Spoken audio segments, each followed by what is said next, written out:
உங்க வீடு எதுவும் அந்த வீட்டுக்கு வரும்போதுன்னா ஒரு பீஸ் ஆஃப் மைண்ட், ஒரு சந்தோஷம், மனசுல ஒரு பூரிப்பு, ஒரு ஹாப்பினஸ் கிடைக்கும். ஸோ அந்த மாதிரி ஒரு விஷயம் தான் உங்களுக்கு இந்த மாதம் நடக்க போகுது. ரொம்ப ரொம்ப ரொம்ப பாசிட்டிவா இருக்கு. உங்க ராசியிலே வந்து உங்களுக்கு புதன் இருக்கிறதுனால கரியர்ல சூப்பரான ஒரு சேஞ்ச் இருக்கு. நிறைய பாசிபிள் சேஞ்ச் இருக்கு.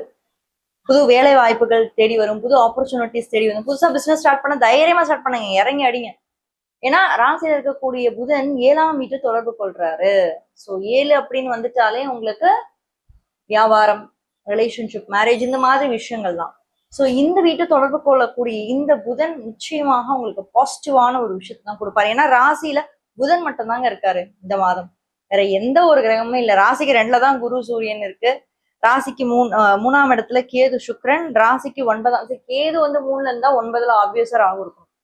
அதே மாதிரி 10ல சனி பகவான், அதே மாதிரி 12ஆம் வீட்டுல செவ்வாய்.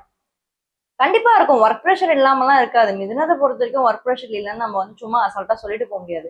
பட் இருந்தாலுமே நல்லதுதான். பாசிட்டிவான ஒரு சேஞ்சஸை கண்டிப்பா வந்து கொடுப்பாரு.